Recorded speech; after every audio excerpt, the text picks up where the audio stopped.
तो welcome to my channel तत्सम पाठशाला। तत्सम पाठशाला में एसपी शास्त्री आपका स्वागत करते हैं। मैं चित्र वर्णनम और अनुच्छेद लेखनम का दूसरा भाग लेकर उपस्थित हुआ हूं।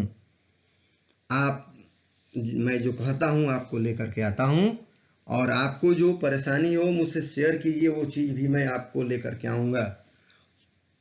चलिए, दो बातें आपसे मैं कर दूं। आप अपने इरादे को मजबूत रखें। इरादा मजबूत रखेंगे तो सभी लोग आपका गुणगान करेंगे अंत में। और काम ऐसा करें कि आपका काम बोले। आप बातों में मत फंसिए। आप ऐसा काम कर दीजिए कि आपके पीछे लोग पढ़ें और आपका काम बोलने लगे। ठीक है, चलिए हम लोग पढ़ते हैं।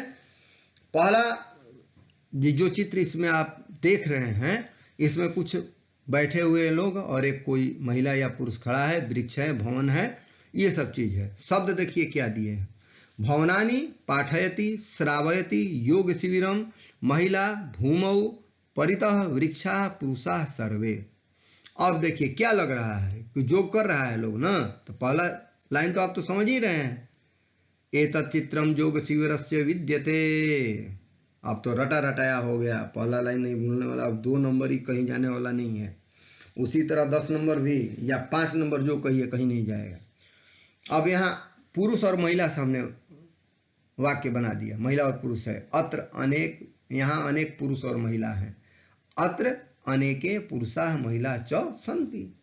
आप वाक्य में कहीं परेशानी हो रही है तो आप जब हमसे बात कीजिए, कोई भयभीत नहीं होना है आपको। अब देखिए, भूमि पर, भूमौ है यानी भूमि पर, तो वे सभी भूमि पर बैठते हैं। ते भूमौ उपविशन्ति। लट लकार का प्रयोग हुआ है यहाँ पर। दिक्कत है? नहीं है, क्योंकि लट लकार का नियम हम बताएं आपको। भूमौ यानी भूमि पर सप्तमी का रूप है। मुनौ है ना, कवौ, उसी तरह ये रूप हुआ है। महिला योग के विषय में पढ़ाती हैं। एक महिला खड़ी है ना, पढ़ा रही है, योग करा रही है। तो महिला योगस्य विषय पाठयति। पाठयति शब्द आया है। पाठयति शब्द में बार बार आपको कह रहे हैं कि हर एक वाक्य में सब शब्द जरूरी नहीं है। एक एक शब्द भी लेकर के बनाएंगे तो वो सही है। कोई जरूरी नहीं है कि सारे शब्दों का प्रयोग होना चाहिए। चलिए आगे। योग शिविर के चारों ओर वृक्ष हैं। तो चारों ओर के योग में द्वितीय विभक्ति होती है, जिसका संस्कृत होता है परितः। अनुवाद के नियम में विभक्ति में हमने बताया है। ठीक है। योग शिविरम परितः वृक्षा सन्ति। कोई परेशानी नहीं है। दूसरा चित्र देखिए। अब दूसरे चित्र में क्या है? बड़े बड़े भवन है, सड़क है, आदमी आ जा रहे हैं, बागीचा है। शब्द भी देख लीजिए। महानगरस्य है, विद्युत स्तंभा है, उन्नतानि उद्यानम जनाः अति मेघा सूर्य उद्यानम सर्वत्र। अब इसमें तो अधिकतर शब्द का अर्थ जान रहे हैं, कुछ ही लोग नहीं जानते होंगे। जैसे विद्युत स्तंभ, ये भी जान रहे होंगे। बिजली का खंभा, देखने में लग रहा है बिजली का खंभा चित्र में है। अब देखिए, मैंने प्रयास किया है जहां तक कि चित्र भी सामने रहे, शब्द भी सामने रहे और मैं आपको समझा सकूं, इसलिए मैंने इस तरह से एक ही जगह इकट्ठा किया है और आपको आसानी भी हो रही है। हम समझ रहे हैं इस बात को। कम से कम कमेंट आना चाहिए। जो बात सही में अच्छी लगे तो कमेंट आए, बहुत अंदर से खुशी होती है। मैं चाहता हूं कि आप कहीं कुछ गलती है, सही है, आ रहा है, क्या परेशानी, कमेंट करें। चलिए, तब तो महानगर का चित्र अपने आप लग रहा है। यह महानगर का दृश्य है, यह चित्र है। एतत् महानगरस्य दृश्यम वर्तते। दूसरा लाइन है, चित्र में ऊंचे भवन है। तो उन्नतानि यानी ऊंचे, तो चित्रे उन्नतानि भवनानि सन्ति। एक शब्द हमने यहाँ उन्नतानि प्रयोग किया है।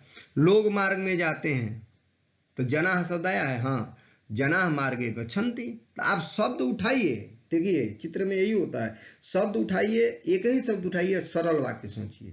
ठीक है। मार्ग के दोनों ओर उद्यान है, तो उभयता के योग में द्वितीय होती है। तो मार्गम उभयतः उद्यानम अस्ति। बहुवचन भी कर सकते थे, उद्यानानि सन्ति। आप सरल बनाना चाहें सरल बनाइए एकदम। यहाँ अनेक विद्युत स्तंभ है, तो विद्युत स्तंभ से बनाया हमने। अत्र अनेके विद्युत स्तंभा सन्ति। अनेके पुल्लिंग में बहुवचन में होता है, अनेका स्त्रीलिंग के लिए आता है, ध्यान रखिएगा। अब एक आपको अनुच्छेद लेखन बता रहे हैं। ग्राम्य जीवनम इति विषय प्रदत्त शब्दानाम सहायतया पंचवाक्यानि रचयत। ग्राम्य जीवन पर लिखना है। शब्द आया है ग्राम प्रधान देश, ग्रामीणा जना, परस्परम सरला, ग्राम्य जीवनम, सहृदया, बंधुता, स्वावलंबी, पर्यावरण। तो ग्राम्य जीवन का वर्णन करना है तो ग्राम प्रधान शब्द आया है, पहला लाइन हमने बना दिया। भारतवर्ष ग्राम प्रधान देश है, एकदम सरल, इसीलिए कहते हैं बार बार कि सरल वाक्य सोचिए। भारतवर्ष ग्राम प्रधान देश विद्यते, यहाँ ग्रामीण लोग रहते हैं तो ग्रामीणा जना शब्द आया है ना, शब्द सुन, यही ध्यान देना है। पहले आप इसको दिमाग में बैठा लीजिए कि हाँ क्या क्या वाक्य, या रफ वर्क कर लीजिए, परीक्षा में लास्ट में रहता है ना तो 5 को रफ वर्क बना लीजिए, आपको सरलता होगी। छोटा छोटा वाक्य रफ कर लीजिए, देखिए गलती होगी ही नहीं एकदम। अत्र ग्रामीणा जना वसंती, लट लकार का प्रयोग हुआ है। शब्द ज्यों कहते हुए केवल अत्र लिखे हैं हम, वसंती लगा दिए हैं, आप भी लगा सकते हैं। हाँ समझ रहे हैं इस बात को, लग रहा है। ग्राम्य जीवन बहुत ही सरल होता है, तो ग्राम्य जीवन शब्द आया है, सरल भी आया है, तो दोनों प्रयोग कर दिए। ग्राम्य जीवन होती वो सरल भवती, यहाँ के लोग स्वावलंबी होते हैं, जना हो गया, यहाँ के अत्रस्य जना स्वावलंबी न भवंती, बहुवचन हो गया है स्वावलंबी न। आपस में बंधुता होती है, आपस में परस्पर, परस्पर शब्द आया ही है, परस्पर बंधुता भी शब्द है, हाँ बंधुता भी है, परस्पर बंधुता भवती। अब बस एक ही चीज ध्यान रखना है आपको, अगर परेशानी हो रही हो तो परीक्षा में किनारे कम से कम रफ कर लें, इधर उधर ताक जाके नहीं, स्वावलंबी बनिए। देखिए ये चीज जो आप अपने से करेंगे तो आपके लिए सही होगा, कहीं दूसरे के आश्रित हो जाइएगा ना, तब तो आपका जीवन ही खत्म। आप स्वयं करने का प्रयास कीजिए। चलिए अगला एक चित्र और देते हैं। उपविशति गुरुकुलम पाठयति कुटीरम पठन्ति शिष्या खगा सरणी वृक्ष पर्वत। अब चित्र देखने से आपको क्या लग रहा है? ओ समझ गए बात को, गुरुकुल का है, गुरुकुल शब्द आया भी है। एतत् गुरुकुल से चित्रम विद्यते, यह गुरुकुल का चित्र है, सबसे सरल। अब सोचिएगा कि सर कैसे हम कैसे कर ले रहे हैं, ये हम नहीं कर रहे हैं, आप कर रहे हैं, आप हमारे सामने बैठे हैं तो आप इसको कर रहे हैं। आपको ये समझना है कि मैं कर रहा हूं। जिस दिन इस बात को समझिएगा कि हमने जो बताया उसको आप ये अपने अंदर अनुसरण कर लीजिएगा, कहीं कोई परेशानी नहीं है। एतत् गुरुकुल से चित्रम विद्यते, यहाँ 5 छात्र बैठते हैं, तो छात्र का कहीं शब्द है, हाँ शिष्य है, तो 5 छात्रा या 5 शिष्या, उपविशन्ति बैठते हैं, उपविशति भी शब्द आया है, 5 चित्र में है, 1 2 3 4 5 हो गया, और उपविशन्ति शब्द आपका आया है।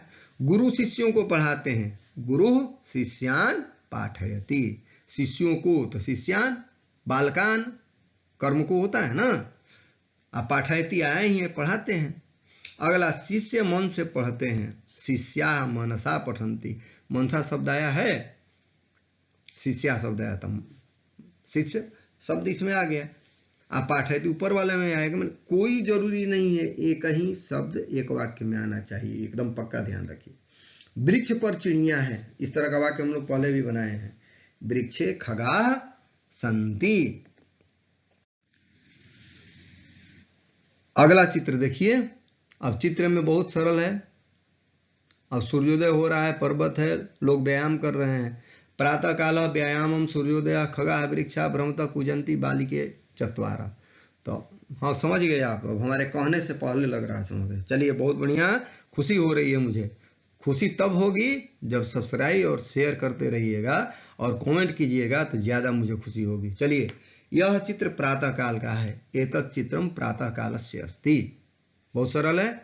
इस समय सूर्योदय होता है, तो इस समय का संस्कृत आप पढ़े हैं, आपको अव्यय में पढ़ना है। अधुना सांप्रतम संप्रति कुछ भी लिख सकते हैं, तो अधुना सूर्योदय भवति, सूर्योदय शब्द आया है।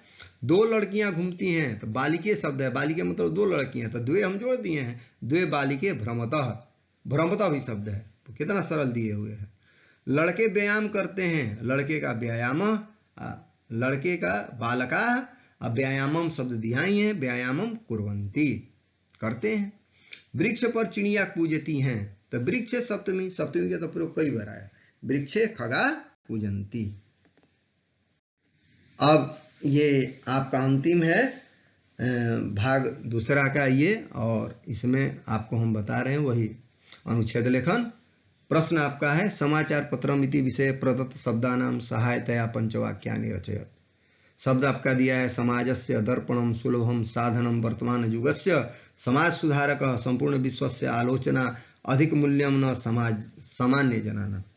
तो ये अब आपको देखने से क्या लग रहा है कि समाचार पत्र के विषय में लिखना है, तो पहला ही लाइन सोच लिए। चलिए समझ गए आप इस बात को। समाचार पत्र समाज का दर्पण है। समाजस्य समाज का दर्पणम, तो समाचार पत्रम समाजस्य दर्पण वर्तते। सरल वाक्य, सोचना है आपको, केवल कल्पना करके कि वाक्य कौन सरल होगा। अगला, यह वर्तमान युग का समाज सुधारक है। तो वर्तमान युग शब्द भी आया है, समाज सुधारक भी आया है, तो हमने एतत् लिख दिया, समाचार पत्र के लिए आया है यह, तो एतत् वर्तमान युगस्य समाज सुधारक अस्ति। सबसे सरल वाक्य। इसमें संपूर्ण विश्व की आलोचना होती है। इसमें तो आपको बताया था हमने कि अस्मिन होता है पुल्लिंग और नपुंसकलिंग में, तो अस्मिन संपूर्ण विश्व से आलोचना भवति। अनुवाद अगर थोड़ा सा देखे होंगे तो ये आपको बनाने में कोई कठिनाई नहीं है।